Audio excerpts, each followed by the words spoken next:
Well, hello, everybody. I'm here with my friend Tag from Life Done Free, and we are streaming both on the Living Free in Tennessee channel and on Tag's channel, Life Done Free. So, hi, everybody. How's it going tonight? Hello, hello. Hello. Tag, what have you been up to lately? I haven't talked to you in ages. I feel like we Oh, were talking weekly and then we didn't speak for like 3 months. yeah, life got busy, business-wise, it got busy, and we're putting a food forest academy in on my land. And so I've been in the design phase and then spring and then animals and, just living the same life you are, Yeah. Spring and animals, man. I have learned all of the birthing things about sheep in the last 7 days, all in one go. So that's been fun. So we were actually just chatting before, and you said, "What do you mean talk about building a durable life?" Yeah. So let's go there. We use the word self-reliance, self-sufficiency, being prepared, and homesteading a lot, right? Okay. But when I've been thinking about this lately, this is about building durability into your life. And that's what I mean by durable life. It's setting yourself up so that when the unexpected happens, you can respond to it, but also from a bigger picture perspective. Like, to be durable, you have to be healthy. To be durable, you have to have a big community around you. To be durable, you need to think about, am I regenerating how my food comes? Like, do I know where their sources are? To be durable, if somebody punches you in the nose and keeps trying to punch you in the nose, you probably ought to learn how to not be punched in the nose in that situation. Yeah. Like, it can go on and on. Like, you're more durable than I am if the power goes out. Got it. Yeah. Got it. I clearly understand what you mean by that now. Yes. Yeah. I think it's when I was talking to the designers for the food forest, they asked me, one question they asked me was, how much amount of time do you want to spend on a weekly basis in your food forest? Right. And I said, well, it's an interesting question, but I think what you're really asking me is about energy capital. How much do I want to have to mess with it? Yeah. Right. And the truth is, I want a low maintenance, all my processes to be low maintenance so that I can be durable. Yes. My beautiful bride got sick with influenza this last week and she was down. Yeah. And so I was trying to manage my businesses and the homestead and, all of the stuff that goes on around the house. And I was super, super thankful that a lot of those systems were automated. I was super, super thankful that chores was a 15-minute process. Thank you, Nicole and John. Right. I was super excited that a lot of those things allowed me to be durable when we had a man down. Yeah. So I think that's a really important thing. So let's sit on that for a while. When we first get into homesteading, we get super excited and we do all the things. And then somebody gets sick and you lose all the things. I know somebody who lost 1,000 trees because he did not automate his watering. Mm-hmm. He's like, it's not that much time to just turn on a hose or two and some sprinklers. Mm-hmm. And then everybody in his house got influenza. And he was like, keeping the people alive matters more than the trees, right? Yeah. And it was during one of those hot summers with no water. Even if you have the time to manually do everything, it's a bad idea. It's a bad idea. Very, very bad idea. And we always try here at the house, and we have this thing going on between me and my wife that where this homestead has to be able to run with one person's effort 50% of the time. That has to be the goal because someone will be sick or someone's not here or whatever it is, to your point. So I think it's super smart. Yeah. So it's funny. I had that same question posed to me when we put the food forest in at my house. Mm-hmm. And, how many hours a week do you want to spend on it? And my answer was 15 minutes a month. Yeah, right. I was like, I'm just going to be upfront here. I could tell you I'll do an hour a week and that would be a lie. Yeah. It will be 15. And because of that, the stun method is in full force in my food forest right now. Mm-hmm. I've lost one tree since we planted it, which was a little over a year ago. Mm-hmm. And it was a tree I was hesitant to put in because it was an apple tree, and apple trees just don't do well in Tennessee because of the cedar apple rust problem. Mm-hmm. But it's rust resistant, and it croaked. Mm-hmm. You know why? Because it got cedar apple rust, and it was young, and it was just, and I was like, I'm not putting another apple there. There's not. It just does not make sense to do that. Yeah. So, yeah. Yeah. Well, I think it's in the whole thing about being great at this lifestyle is about management. Yeah.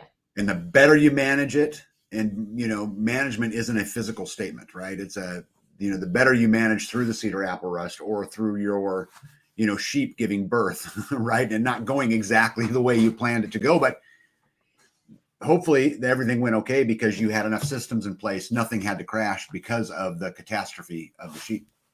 Yeah, I will say I'm really behind on some detail management for Self-Reliance Festival as a result of birth week.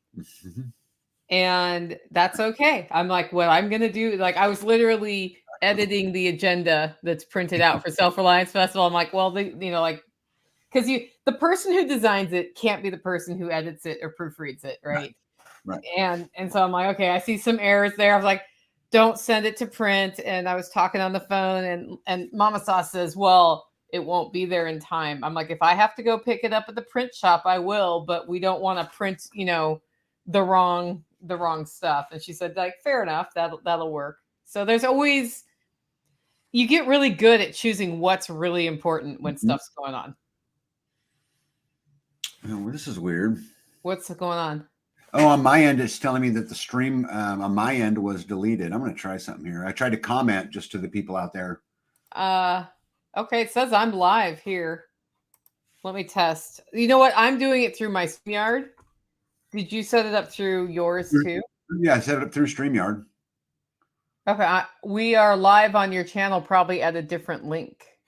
Okay. Well, anyway, I was just saying, hey, Freedom Warriors out there. Hello. But it don't matter. Okay. Yeah. Right. So it's cool. Well, it's interesting what you said back there is that, the Discovery Channel has Shark Week. Nicole has Birthing Week.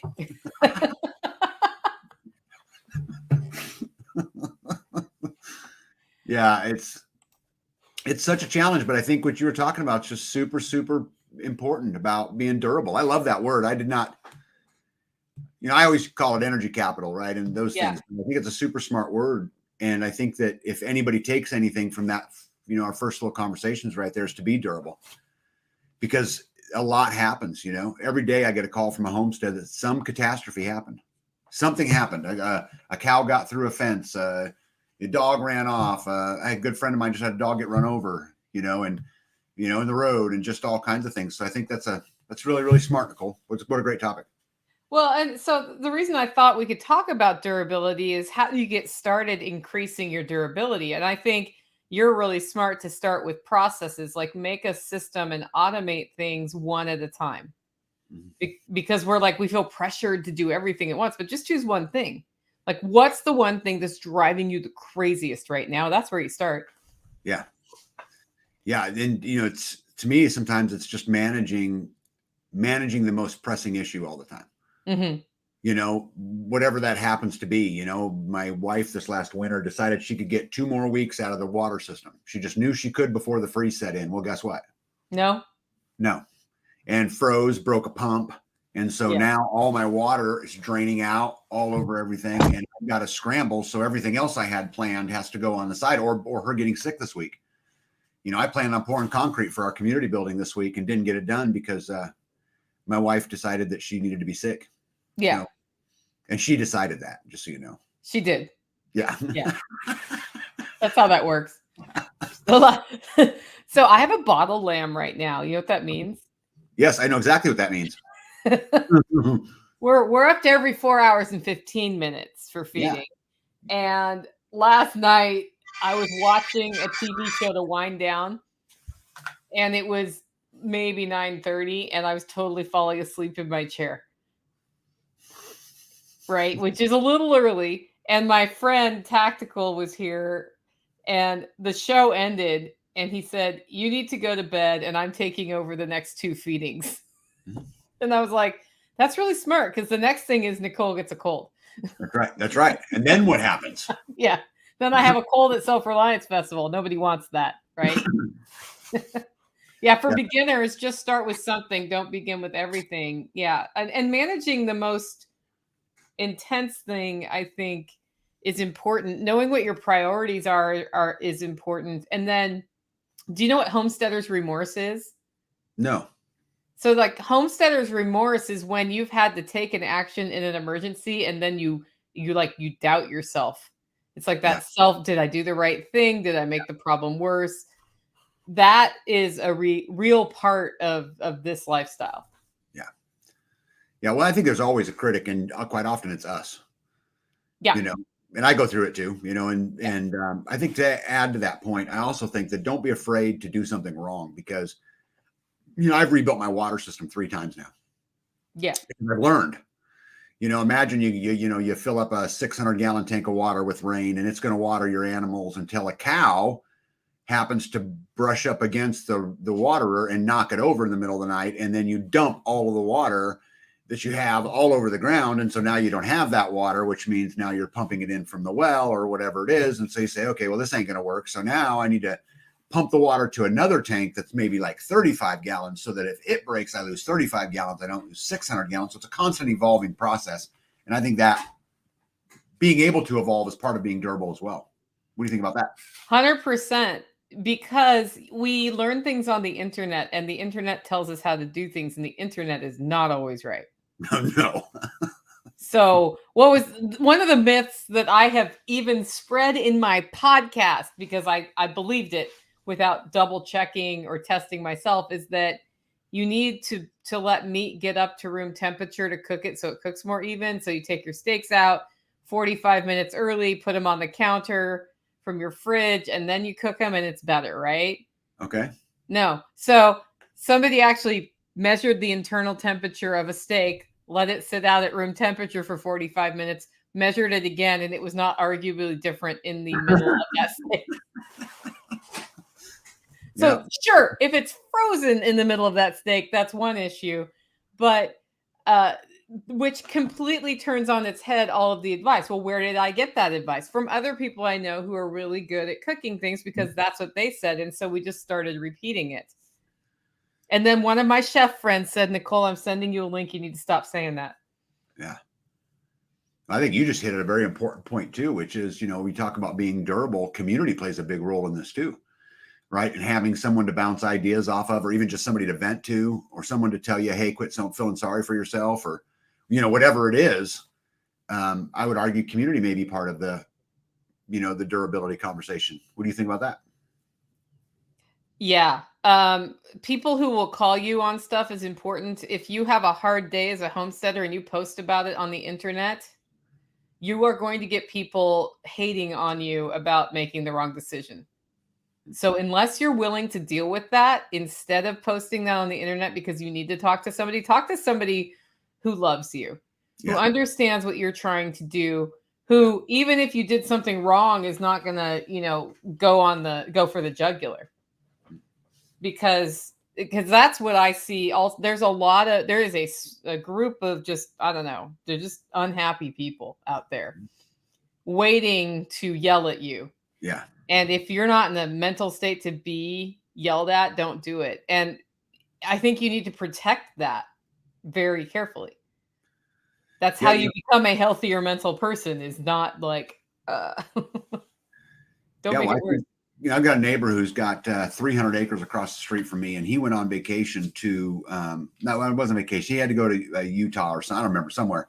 And he was gone a week and said, hey, Tag, do me a favor. Will you take care of my animals while I'm gone? Well, so, you know, he's got 1,000 of them.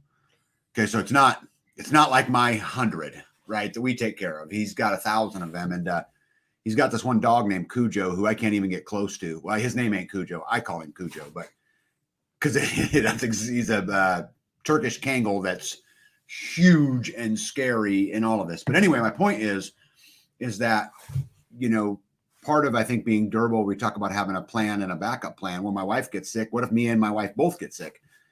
My community could be there to come in and step in. And, you know, I had people bringing me dinner over, you know, when my wife was sick, so I didn't have to cook, or they were afraid of my cooking, one of the two, whichever, and coming over and helping with chores and all of that stuff. So I think that also maybe plays a role in that. And, you know, for those of you guys out in the audience today, you know, the whole community thing, it's an intentional effort. You got to go work hard on it. And it should be an everyday chore. It's not something you do sometimes. It should be every day. I'm going to do something to further community today. And, you know, there's a lot of ways to do that. Being intentional is the best way, but I wanted to just real quick, since I haven't had this public place to do this yet until right now, I wanted to thank Nicole and John, because my community got so much better, because of my time at SRF. And I've spoke 4 times, 3 or 4 times there. 4? I don't remember. I should know this, and I don't. It's all right. However many times there, but every single time I've gone down there, I've ended up growing our community by at least a homestead. And there was one particular one that I went down that had people come up and talk to me. And today, 3 families live here in my community today because of your efforts, Nicole, and because of John. And I just wanted to publicly tell you thank you, because our community's gotten a lot better because of it. You know, that is one of my primary motivators for Self-Reliance Festival. Is we bring people together, and we have cool speakers like Tag, and we learn new things. You know, this time I've got an Alaskan chainsaw mill demonstration, for example. You know, like, nice. You never know what it's going to be exactly. Nice. I've got Alan Booker talking about the resilient kitchen, where he takes a permaculture approach to evaluating how resilient is your kitchen. And he's a really smart dude. We'll just put it that way. He's a really smart dude. And he's got a book that's coming out on that topic. So that's been really exciting to a lot of us, because he's talking about like how you make space for like the stuff that you harvest and processing that into your kitchen, while also you need to cook. And how do you know what replenishes what? All that stuff's fun, and people learn stuff, and that's what brings people in the door. But the thing that I hear the most from people who've been there is, I met this person. Now there's somebody who's close to me. Now we're working together, and we're finding more people who are close to us. And the next thing you know, there's a hub, because you're a hub, right? In Kansas. Kansas had a lot going on already, but you've got a hub there, and then you start. It's like you're recruiting people at this point. You're attracting people in, and we see these hubs all over the country happening, and that's the part that does the most to help people become more durable. Yeah. So how did SRF become a centerpiece of those hubs? It's funny. It's because. So you know how it came to be was that John and I had gotten to know each other, and he had a party, and I came to the party and sold coffee in his factory. Mm-hmm. And he spent the whole time showing people all of his homestead activities. Mm-hmm. And at the end of it, he said, let's do an event. And he was sort of like, it sounded like he wanted to hire me to do events there. Mm-hmm. And I was like, well, if it doesn't pay for itself, it's not sustainable. It's not worth doing. So let's charge money, see what people in our networks can present on, and just go. And our first one had about 150 people, and we were operating out of the garage and the pole barn. Mm-hmm. And we had some porta potties, and that was it. Yeah. That was it. I can't remember what we did for food. I think Honeybee's Kitchen came and like sold bowls of chili, just out of a crock pot, basically. Yeah. And it was there that I realized that it was more of a community building activity and a connection activity than anywhere else, than anything else. And I just felt called to support that effort. So I've always been driven personally. I'm a connector. That's what I do. That's one of my superpowers. And I've always been called to do that at my own homestead. It's a hub of community as well. And this just allowed me to take my network, which is pretty decent, and John's network, which is huge, and put it together and start facilitating the hubs to happen, because it doesn't make sense for him to have a community and me to have a community and not have them cross-pollinate. And then once we started that, other communities started coming in. So because of the relationship with EMP Shield, we were connected with the Midwest Preparedness Project. And that's been a huge boon. Kentucky Sustainable Living reached out, and they're like, hey, we're a community too. And then Jack Spirko's community came in, and Bear Independence community came in. And you know, what's great about all of these different communities acting together is, you know, like the big names bring people, but there are the kind of people who are proactive, who are doers, who are freedom oriented, who are genuinely interested in helping their fellow man as well as themselves as they build a durable life together. And they understand that the lone wolf doesn't do well in a SHTF situation. Like, to the extent we can help each other, then the community is that much more resilient. And that's been cool. And then from there, it's just like new little hubs just keep popping up, because when you get this many people flowing through this many events and meeting each other, it's just natural that somewhere in Arkansas, some people start, hanging out together and doing stuff. And somewhere in the Pacific Northwest, people start doing that. It's a natural cropping when you're not trying to be top down, but rather just let it happen. Right. Yeah. But I think SRF is unique in that, and last year I spoke at 12 different venues last year, and all of them are very different. Right. And if you want a place to hang out with your kids and help them learn how to start fire, come to the Midwest Preparedness Project. It's the best festival there is for that. But from my experience, if you want to yoke up and find other people like you, SRF's as good as it gets. Yeah. For me, it has been, in the times that I've been down there. I think that's a lot of people who come for the first time have just woken up and they're like, man, stuff's not good. I got to do something. Yeah. What can I do? And then they find Self-Reliance Festival and they come there a little bit in fear sometimes. Mm-hmm. And while they're there, they realize there's a flip. You see the switch flip, right? Where they just go, oh, okay, we can do stuff and not worry about all the whatever going on out there. We can do stuff here because this is what we control, not what other people do that we can't control. Yeah. So who do you guys, I haven't even looked, and I apologize for that. I've just been so busy. Who do you all got speaking this year? We've got Toolman Tim coming in to talk about failing forward, and Joel Riles is going to talk about just protecting yourself and your property. Mm-hmm. So those are two good ones. We've got Mike Shelby from Forward Observer. Good guy. Talking about developing a local area intelligence network. So he's like, he's doing a area study workshop Friday before, but what he's talking about there is that. Then we've got Alan Booker doing the Self-Reliant Kitchen. Do you know Hand Hewn Farm? Do you know those guys from Ohio? I do. Yeah, they're coming down. I know who they are. Yeah. Yeah. So they're doing a butchering workshop that's really cool on Thursday and Friday. And it includes some types of meat curing that I haven't gotten into at all that I'd like to know more about. But we're butchering a pig and talking about curing. And then they're presenting, their title is called The Tea and Tasty. Okay. And the motivation for this is that, so we homestead and we grow food, and then you don't want to ruin your food by making it taste bad in how you cook it. Mm-hmm. As a homesteader, I can say I am as guilty as anybody else, and I like food of just sort of getting into a cooking rut.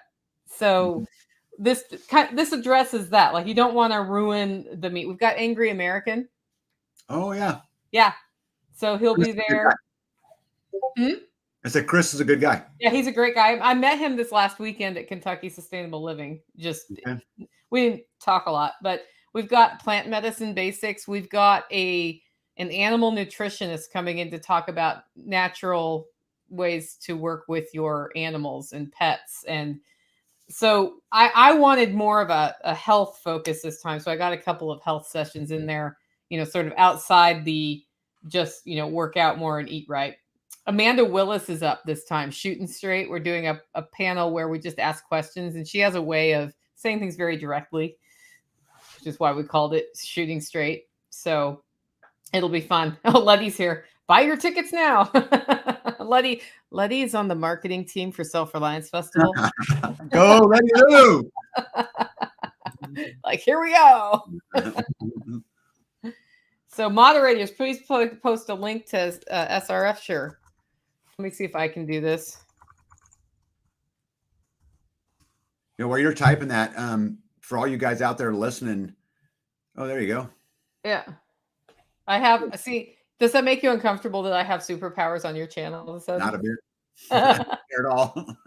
That's how it works, So before StreamYard allowed you to add your own account like it does now, you and I actually added your account to my account for one of years ago. That's why that's there. Yeah. So yeah, I don't care. Yeah. Oh, there you go. Look at that. Life with Mike and Jen. Bam. Boom. Yeah. Yeah. If you could get them to ever come speak, they're out of Arkansas. They have a super fascinating story and very magnetic. I don't know if they'd ever do it or not. Yeah, I Well, just they should reach out to me. Yeah, really good and good, just good folk. They've stayed at my house. Just spent a week with me not very long ago, but just amazing human beings. I'd love to see them get down there. So Grumpy is presenting with Yoda. Speaking of your network, about how they used homesteading to opt out of the system. Yeah, and yeah, I'm looking forward to that one. This morning we were discussing his speech. Oh, sweet. A little bit this morning. So yeah, I'm super up to speed, and he'll do a good job. He's got a really good story. He worked for the government, for a long time, and it cost him greatly, but they did it well, I think, using the resources they had to try to get free. Yeah. But you and I, because we've been really busy, I don't know that I let you know what to promote for this, did I, very much in advance? No, that's all right. So I have this feeling that your people missed the early bird pricing. Is that correct? I would say that's probably accurate. What if I made like a Life Done Free discount code? I think you should do that. And if anybody can go, you guys should go. It's a great, great, great place to find like-minded people. And the speakers are awesome. And I don't mean to downplay this, Nicole, when I say this, but I gained way more there out of the audience than I ever did out of the speakers. I mean, the speakers were great. Listening to Joel Salatin speak last time.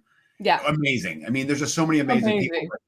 So I'm not trying to downplay them in any way, but I'm telling you, to be able to get out in the audience and network, I had so many great communications. And again, some of them people now live in my area, but some of them I'm just now friends with, and we talk on the phone, and we, talk over email, and, we work on their community and on our community. And it's just an absolute great place to find other like-minded people who are willing to be intentional and willing to do that next thing. And I can't speak enough praises of my experiences there. Okay. Well, I just added a coupon code, $20 off if you type Life Done Free in the coupon code area.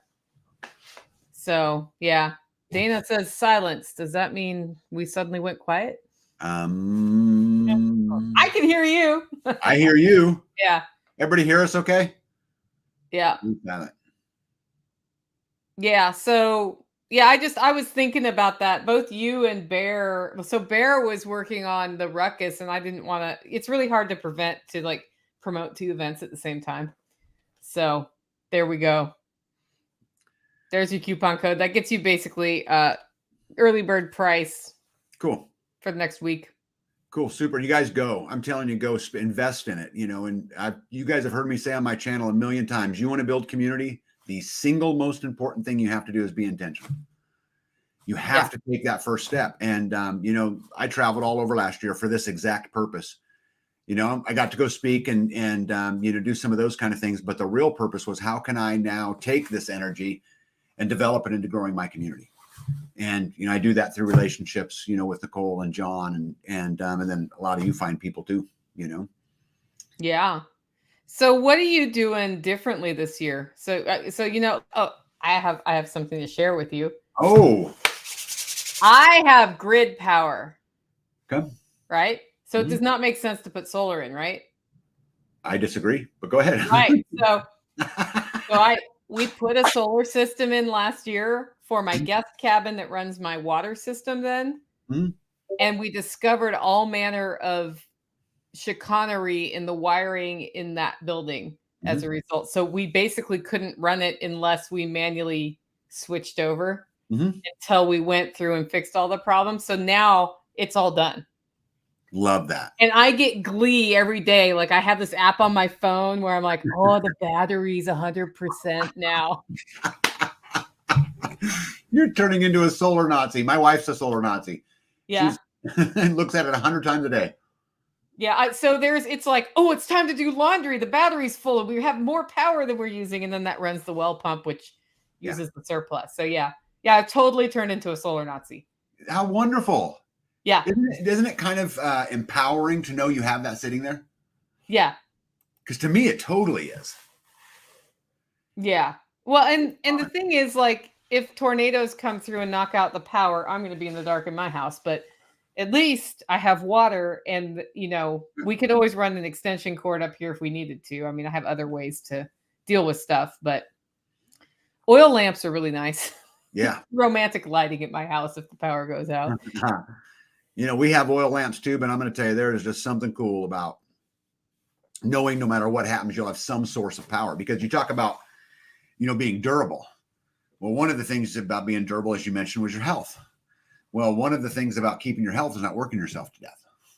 Yeah. And energy is a force multiplier. Energy cuts down this energy. Right. So congratulations, by the way. That's awesome. Yeah. So we've really, at my house, the first thing we did with that in mind, with the, hey, let's tap into energy better, was put a solar water heater in. Mm-hmm. And then we did a rocket mass heater in my pump house, which needs to be redone, because that's life. Like, we do the things based on what we've learned, and then we redo the things based on what we learned from actually doing the things. And then the solar, for me, it's a durability thing. So that's it. My motivation isn't how much money can I save on my power bill. Mm-hmm. It saves me some, but not a ton. Mm-hmm. It's how can I not care if the power goes out around me? Like, I want to be sitting here going, wait, what? The power's out? Oh, okay. My power's not out. And Nicole, I'll bet you 500 people ask me, what is my break even point on my solar system? And I always tell them I have no idea. Yeah. I didn't do it for any of those reasons. I don't care what that is. Right. I don't even care. It makes no difference to me. Yeah. I want to live without the stroke and the grip of the systems around me that then want to, pick winners and losers. 100%. And that investment lasts for years and years. Like, it's a 20, 30-year thing now here. And I made my choices with that in mind. When I decided it was time to do a solar system, and Sean Mills really helped me figure out the size for that and all of the things. He's asking me questions. Do you want new panels or used panels? Because you can get used panels really cheap. And I was like, well, what's the payoff on that? Do you want this kind of battery or that kind of battery? And I was like, which one lasts longer? He's like, well, it's more expensive, but this one actually, because it lasts longer per year, your cost is lower, but you got to pay it all at once. Yeah. And those sorts of things were really helpful to address. Yeah. Well, not only do they last longer, it also gives you a larger discharge rate. You can take the battery down a lot further, which gives you more power as well. Yeah. Yeah, right. I can go down to 0 if I want to. Right. So then my settings are optimized for off-grid, in that it lets the battery go very low and then it recharges. But on cloudy days, it doesn't make it all the way back up. So for me, my goal is durability, which means if the power goes out in the middle of the night and my battery's not full, I'm not a happy person, because then I don't have a whole day's worth of battery. And I do have the advantage of having the grid. Yes, total power Nazi. 100%. You're into a power Nazi. So now I'm like, I don't really like the battery discharge that much. So at the end of the day, when the sun sets, I look and I see how full is the battery, and I know how much of the battery I need for the night. And if it's not above the line, I grid charge it, even though that technically costs me more money, because durability is the goal. Durability is the goal. Yeah. Yeah. And there's a lot of force multipliers on a homestead, but I can't think of any of them that have as big an impact as energy. Yeah. Electricity. Yeah. Man, I move water with it. We charge everything with it. My animals get to drink their water without zero input from us because of solar power. Yeah. Would not be possible otherwise. Heavy equipment's really a thing too, though. Oh, yes. So that's our next, I think that's probably our next large investment before I solarize the rest of my area, is a skid steer or tractor. I think we're leaning toward a skid steer right now, because the backs get hurt when you move the things all the time with the backs. Yeah. Nobody around here is getting younger every year. Right. Well, I'll tell you, my advice to you would be a skid steer is superior in almost every measurable way over a tractor, until you come to things like mowing a field. Which I don't need. Right. Tractor's better at that. But really beyond that, baling hay, maybe, things like that. But I have a skid steer and a tractor, and my skid steer is my go-to for everything. Right. Well, and then we've been looking at what skid steer to get, which one.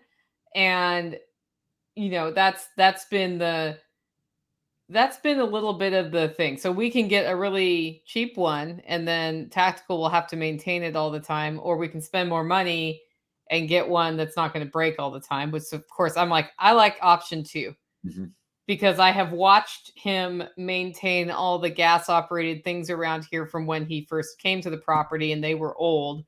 And there was a lot of repair time put in, and so it's cheaper because you're getting one little part and you're replacing that part. But it's not cheaper when you're waiting a week for that part where you can't properly maintain things, and then all of the time spent ripping things apart and putting them back together. Yeah. So you already know where that decision's going to go to. Oh yeah, I couldn't agree more. And my wife just bought a brand new tractor, 2024 model. Yeah, this is right. Buy once, cry once. And we went back and forth a whole bunch, but at the end of the day, she can get in it. It will start every day. She has no problems with it. And a lot of that equipment, same with skid steers, they don't really lose their value at the same rate like a car does. So even if you buy one 5 years old, you're paying up pretty good for those kinds of things. Right. So I need to tell Tactical it's time to bring baby inside. I'm surprised you don't have the baby in on the live with you. She'll be sitting in your lap while you're bottle feeding it, while you're monitoring your solar system. Her next feeding's not till 8, and we don't feed early around here because we want her to eat a few times more volume. She's usually not super happy about this about a half hour before it's time. So you're a birthing Nazi, a feeding Nazi, and now a solar Nazi too. Yeah. Got it. Yeah. Got it. I'm also a time Nazi, in case you didn't know that. Yeah. Got it. If you've ever seen me run an event, it's like, we are going to start the sessions on time. Yeah. I just try to stay out of the way when I'm at the events. Yeah. That's probably best. Yeah. Actually, Joel Salatin went over a half hour. Oh. Before I stopped him. And Jack Spirko knows I'm a time Nazi. And I think Jack Spirko was doing the next thing, or he was doing something right after. And I get this text 5 minutes after we've gone over time. And I've already decided to just let it go. Right. He's like, let him have some of my time. This is too good. Yeah. Because he knew I was going to stop. And I'm like, we're going to go half hour. Yeah. Yeah.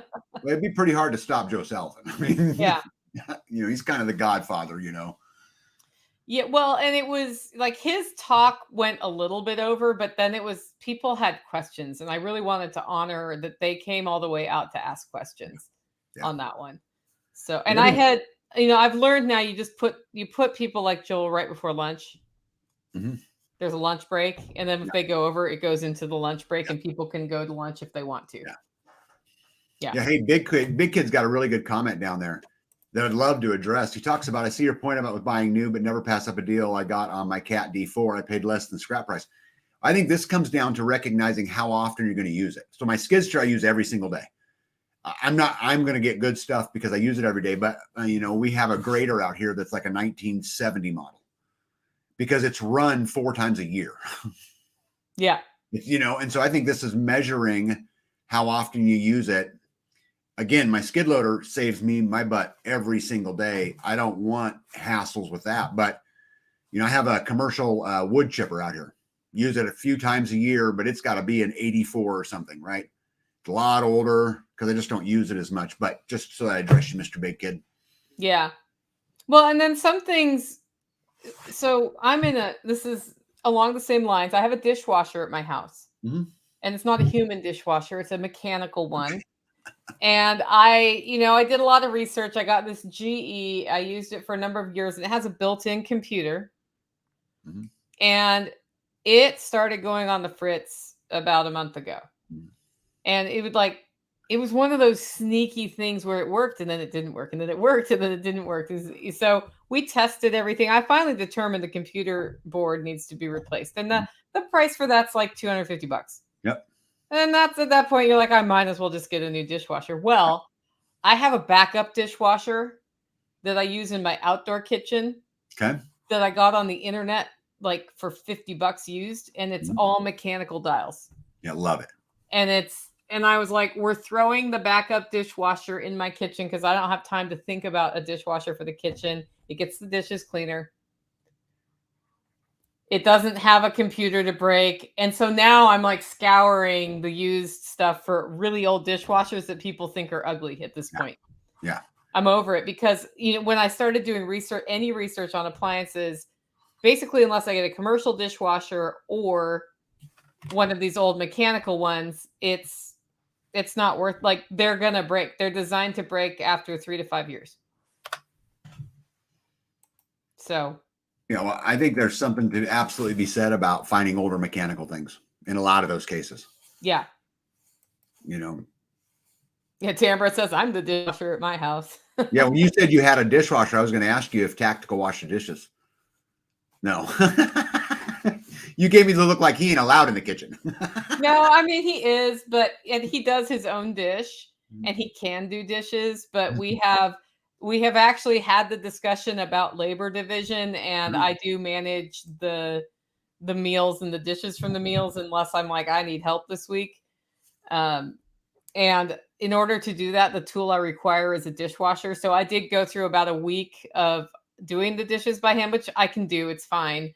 But with all of the time requirements for my commitment to making Self-Reliance Festival be awesome, it actually makes a difference. Yeah. And so what happened is I ended up having a sink full of dirty dishes all the time, which was driving me crazy. So, yeah.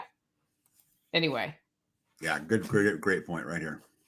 Yeah, so everything has ridiculous touch screens at the big box stores. That's really true. So there was Tactical found me a YouTube channel with an appliance repair guy who mentioned which models he would get for all appliances, from a stove in your to your washing machine to your dryer, dishwasher. He's like, pretty much I would get a Bosch, but you're screwed because all of them are going to break and it's expensive to fix them and they're not really worth it. And I just do my dishes by hand. That's basically where he went to with that. So, yeah, planned obsolescence makes all of us angry. I had an olive green deep freezer when I first lived here. Which makes you know about how old that thing was. And it lasted and lasted till the compressor finally went out and I couldn't get a replacement. In hindsight, I probably could have jury rigged something though. Yeah. But I didn't know that then. They don't make stuff like that anymore. Yeah. But maybe they will again someday. So I feel like there's a really good profit model if we can tap the audience that's willing to pay $2,000 for a small fridge, or $3,000 because it's repairable for a lifetime. Yeah. I would do that. Yeah, I would too. I would take that deal. What's that mail? You all right? One more. Do we have another one in her? No, I just didn't want to sneeze out loud. I had to mute for that. I had to sneeze. There was no stopping it. I was like, oh, there it is. Yeah. Another point for buying old stuff is many more parts are interchangeable, but the trick is figuring out which part it is, right? Like you have to take the part out and go to the store and put them side by side. Yeah. My roaster is like that. So I got a roaster that has easy to source parts because I wanted to be able to fix it myself and not have to have a repair technician come all the way out to my house, which is virtually impossible to get done. So when the call for Bosch. I didn't know that. Yeah, I had a Bosch. I'll never get a Bosch again after having a Bosch. But they are the highest quality on the market, which isn't saying much. Like, it's not like Speed Queen is the highest quality clothes washer. And specific models are better than others, but they're repairable and it'll last a life. Like that one will last a lifetime. Which is what I'm getting when I get rid of my 1980s era washing machine I'm currently using right now, which was left behind at a rental property. Somebody, like, it was so old, somebody didn't want it. So, and it uses water to wash your clothes, so your clothes actually get clean. Yeah. Yeah. I wonder I don't know if you know this, how energy efficient are they? Because, like in my world, I look at energy efficiency over price. Like price is the second consideration. Yeah. Do you know those? I've never had one, so I don't know. I don't know on a Speed Queen, but they are designed to be durable and they wash really well and they use more water. Mhm. So so it may not be all that energy efficient. I don't know. I don't know that that's it. That's not what it's trying to do. Mm. It's trying to clean your clothes Mhm. consistently. But then there's also all the government regulations requiring certain benchmarks be made. So Yeah. Yeah. that's what got us into this mess. Our government's a joke. Yeah. All of it's a joke. I get so tired of it. I don't watch it anymore. It makes me too mad. Yeah. Yeah. Yeah, you know, it's funny. I don't pay attention to it 6 days out of the week, and then I get ready to do our lives on Friday. For those of you guys who don't know, we do a live every Friday night at 7 o'clock, and I usually cover current affairs. So I spend 3 hours on Friday just catching up to everything that happened during the week so that I can talk about it. Man, it irritates me every time. Every single time. But Well, then why do you want to talk about it? well, because I think it's about, at least from the audience perspective, it's about, like, a lot of them have said, this is where I get my news. You know, and then I think the other side is just keeping, even though I don't think you can really believe a lot of what you're hearing, just keeping up to speed on what is going on in the Ukraine, or at least what are they reporting, and in Israel, and what are the jobs numbers markets, and what are the, all of those kind of things. So I think it's good to kind of keep up, but I do it in a 3-hour window once a week, and it irritates me to death. Maybe I should stop. I don't know. Maybe you should get somebody to write you a brief. Right. Wouldn't that be great? Yeah. Well, maybe one day I'll have a big enough channel I can afford to have someone help me with it. Because right now I do it all myself. Well, if you want to test for free, go to knightsbridge.com. Okay. Use coupon code LFTN, and they will sign you up for a month. You get a daily email briefing. Night? It's nights like I'm going to type it. It's nights like knight in shining armor. Oh, there you go. Knightsbridge. There you go. Yeah, Okay. I just interviewed a guy from Knightsbridge on my podcast, and their goal is to give you intelligence without freaking you out. And what's the code? LFTN for living free in Tennessee. LFTN. Okay, got it. Yeah, and he set up that coupon code for me, and I'm going to check it out too. I'm still afraid it's going to make me crazy. Yes. But they analyze both nationally and internationally what's going on, and then write these briefs. And their profit model, like, they work for large corporations and do different services, but their profit model for me, normal people, is to give us what they think they need to know. And if there's a hot spot bubbling somewhere in the country here, and you're traveling, it's really super helpful to know that. Yeah. Yeah. See, check out Big Kid's comment right there. Big Kid. Yeah, that's why I do it. Tag is our brief.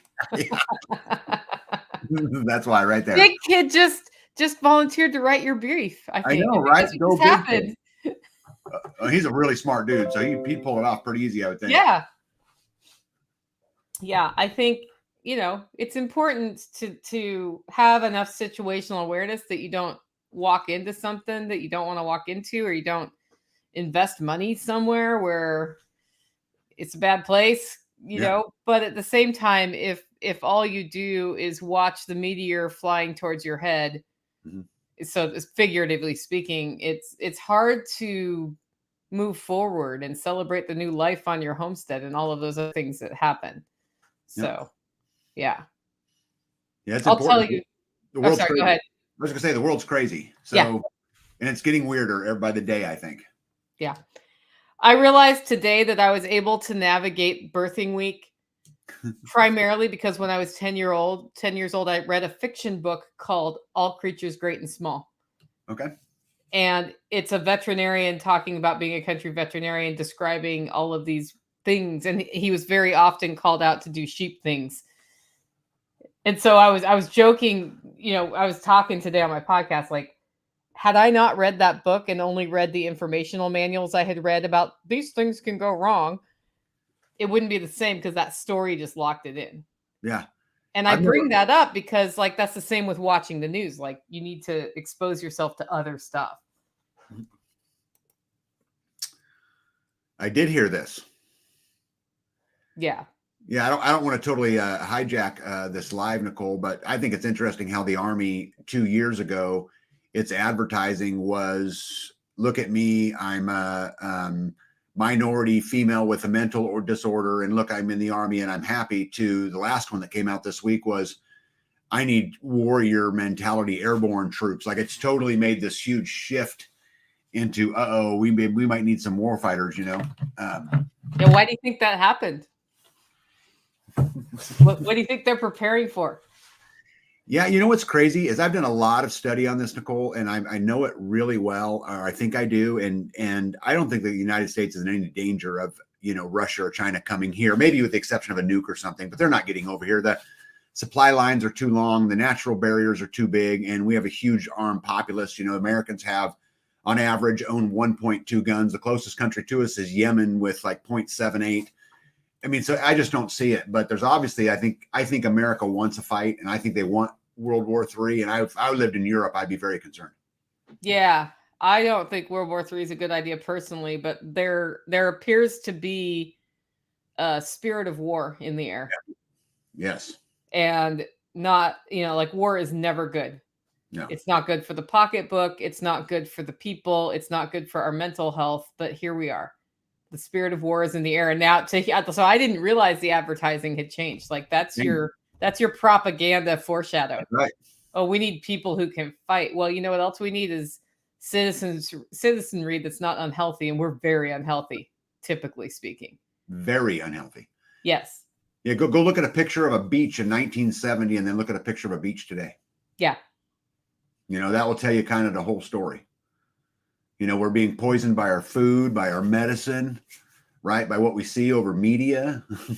You know, man, it's time we take a stand. It's time to take control of our own life. You know, it's time to be intentional, right?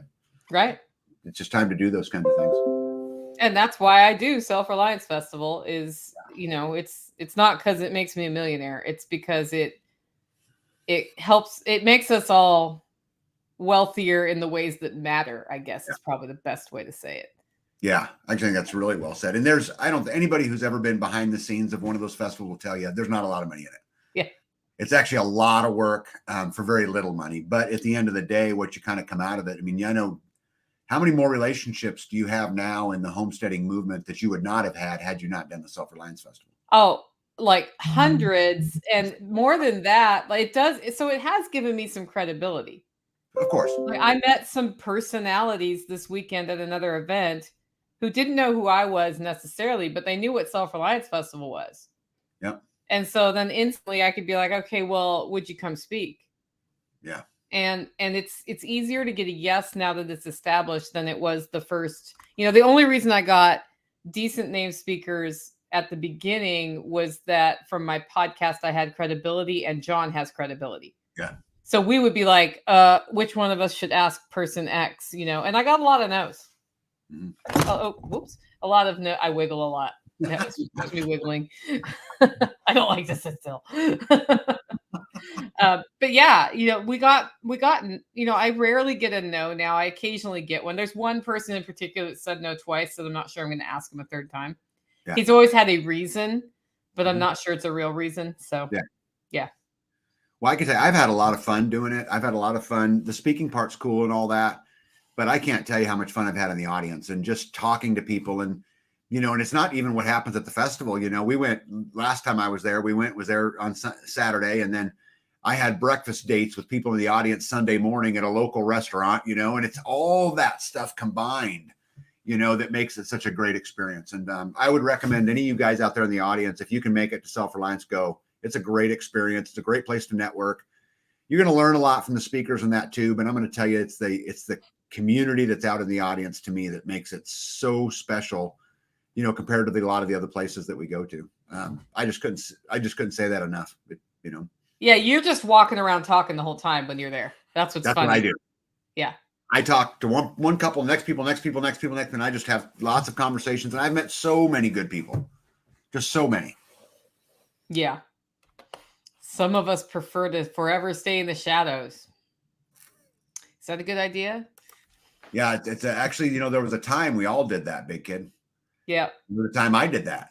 But I think that the longer we wait to stand up and voice our opinions, the worse the damage is going to be. And I think that it's clearly been demonstrated that the best interest of the people is not at the heart of our elected officials and the bureaucrats at the top. And if we don't stand up and do something about it, what's going to happen is my kids and then their kids And then their kids are going to be living in a horrible place, all because we wanted to hide in the shadows. Yeah. No disrespect. Yeah. Well, and I don't know that disrespect was indicated there, but it can be, so the barrier to getting out of the shadows can be hard, especially for introverts. Mm-hmm. This is a very introvert friendly event. Yeah. Because you can just walk off into the woods if you want to recharge. And there's a lot of other introverts there who are like, yeah, we realized we needed to get out and talk to some people. So some of the best things happen around the campfire and the campground at night too. Just sitting around the fire, drinking a beer or whatever and talking. Yeah, I had a lady from Pennsylvania the last time I spoke at SRF. I had a lady in Pennsylvania come up to me and goes, I'm not even sure I belong here, but, and started talking. And man, I'm telling you, within 15 minutes, man, she was giving me the rundown and she belonged there perfectly. Yeah. It was her people. She just didn't know it. Yeah, people come in. I always love this too. So I'll talk to people who are like, oh, I love your festival. I'm like, what were you expecting when you walked in? And they were expecting like, camoed up, gun toting, like whatever. Right. Which, I'm sure we wouldn't say you can't do that there.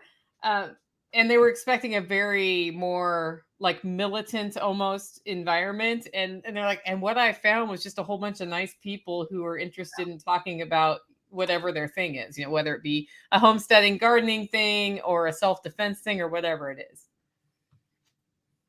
Hey, I think Gizmo's asking for details on the festival. Do you want me to put a link in there? Yeah, it's selfreliancefestival.com, and I believe, I'm on the back end of the website. So that's right. I got it right there. Back end of my website, but here's the actual website. There's your coupon code. So you go to selfreliancefestival.com. Up in the upper right-hand corner is a tickets link, and we have different kinds of tickets. So there's a digital pass where we stream from the circus tent. We have 2 tents with different presentations. In-person pass includes camping. It's $105, but with your coupon code, which is Life Done Free, you'll get $20 off. The VIP tickets include a VIP dinner. You get the digital pass with that. You get VIP parking with that. And so that's $450. And then we have, sponsorships. There's also workshops in advance. So you have Fight Like a Girl with Sonny Puzikas, where it's not just women's self-defense class. It's about using your strengths as a woman to get out of the situation. So it's a little bit different than your typical homestead responder, the pig processing class. We've got a plant medicine basics class the night before. So a couple days before things start happening, Radio Made Easy will be doing a Zero to Hero class again. We've got a wild edible foraging class. These 2 are Monday afterwards. So that's basically the overview of what's happening. And you can see everybody who's presenting on there too. That's selfreliancefestival.com. Now, for those of you guys who can't make it, the digital pass is cool. You'll get to see all the speakers. That stuff's all great. But I'm going to tell you something. Being in the audience is like nothing else. It's I just can't tell you the difference it is, and I would gladly pay for the digital course just to learn from guys, like Angry American, who's going to be there, who, wrote a very popular book that's kind of folklore, kind of in the prepping movement, today. Oh, look at that. Cool. Sign up for the pig processing class. You're not going to want to miss it. Yeah. Yeah. But get in the audience. Take all the classes you want in there, but I'm going to tell you, get in the audience. Yeah. Well, and it's also because, so the digital passes are great. And a lot of people who go to the event buy the digital passes after the event. Okay. To go see the recordings. We give them a 50% off coupon code afterwards because we figure you were there anyway. And because we have simultaneous sessions going on. Yeah. So you have to choose. Am I going to go to this or am I going to go to that? Yeah. Yeah. There was twice that I was down there that I was on stage at the exact same time. The class I wanted to hear the most was going on somewhere else. That happened to me twice. Yeah. How long have you been living the life? I've been off-grid homesteading 2008. I started in 2007 with homesteading. So about the same timeline. But I had always been a homestead interested person, but I've not been off grid. I've been more like, I'm more food resilient than most people I know, but that's where my passion was the food side first. Yeah. So for me, I was a prepper first, and I've been doing that for, since 93. And then we had a little garden and a small property, and that kind of stuff. But I started homesteading in 2000, after I lost my career. Yeah. I love your story of how you lost your career. You didn't lose your career. You were like, I choose to lose my career. Yeah, but see, like, I feel like they put me in a corner and I didn't have a choice, because either I had to do one of two things: either tell my troops that everything I ever told them in life was a lie. That was choice number one, or choice number two was stand my ground. Yeah. I mean, so in my book, I didn't have a choice. But you are right. I could have stayed if I wanted to, but I didn't want to. But you wouldn't like yourself if you did. No. And man, I just kept going over and over and over in my head that my troops are going to look at me like I'm a scam. I'm a hypocrite. If I do anything other than what I'm about to go do, I'm a hypocrite. And I just couldn't get over it, Yeah, well, that's one of the things I like about you is you put your feet where your morals are, right? And it's what better way to be durable than to be able to say, I'm going to walk away from a really well-paying job. Yeah. Because I have beliefs and they're going against my beliefs, and that's it. Yeah. Now, that's not easy on the pocketbook, I'm sure. No, but no. But it wasn't the first couple of years. But you know what? Since then, I've started a couple businesses. They're doing fine. I'm living a great life. I have no real complaints, and I don't miss it in the tiniest bit. Yeah. No. Well, I'll tell you what, I'd like you to do a time management class sometime for my people. Oh my because goodness. What has impressed me the most about you is watching you run multiple businesses and manage your time and not screw it up. Yeah. You're very good at that. Yeah. Yeah. The CEO I used to work for, the guy that did all the mandating to me that caused it all, he always said to me, you're the only person I've met that can manage 100 things better than they can manage one. And I don't know why that is, but well, we should do a talk about that sometime. Yeah. Yeah. Maybe when you have 100 things, it's like really clear which one's the priority. Yeah. Yeah. When I'm a very good delegator, and I love my people and I love the troops, and I don't prey on them. I don't put myself in a position to take from them. I understand how that goes. And so you get great people around you that are, self-thinkers. You don't really have to tell them what to do. Like most of the time they know what to do, they just do it. And, all you're trying to do is make the hard decisions at the end if they can't make them. And quite often they make them for you. And then, you counsel them on whether it was a good one or a bad one, but off we go. You know? So there you go. Yeah. Multiple businesses and still has time for community. That's because he prioritizes it. I do. Yeah. I really look at building community no different than I look at feeding the chickens. Yeah. I don't view it any different. Yeah, I can see why. It's all the same to me. It's all something that's just part of my process, that we get into. 100%. Okay, well, let's wrap up. I think we're at the end of an hour, and speaking of time management. Yeah, right. I've gone 3 minutes over the allotted time tag. You are a time Nazi. I respect your time. You made time for us today. That's pretty awesome. Yeah. Nicole, I'll make time for you anytime. Anytime. I'm super happy to help. Yeah. Well, how about you wrap us up and we'll go on our merry way. Yeah. So for anybody who don't know, I'm Tag from the YouTube channel Life Done Free. You can also find me on Freesteading, Facebook, and I just started a new Instagram account. So we'll see how well that goes. Never been on Instagram before. This is brand new for me. But I think just to kind of leave this whole conversation today is, I think Nicole opened it beautifully when she talked about being durable, and I would add be intentional, be durable and intentional. And I think if you can do those things, you can accomplish great things. I'd also like to thank you, Nicole, for offering a discount code to the Life Done Free viewers if they want to go to Self-Reliance. And you guys, I'm telling you, all you got to do is take a step. That's all it is. Put one foot in front of the other. 5 years from now, you're going to look back at this time and you're going to not even remember what you did on this weekend. You're just not going to invest in yourself, invest in building community. And there's no better place than Self-Reliance Festival. And thank you, Nicole. And thank you for all the impact you've had on our community here. And I look forward to visiting with you again in the future. I look forward to speaking again sometime at Self-Reliance Festival. And thank you for your hospitality. Well, you're always welcome there. And thank you for making time today, guys. I hope to see you at Self-Reliance Festival. And if not, I will see you at the Midwest Preparedness Project. Yep, amen. Don't go to mine. Go to his. See you later. See ya, buddy.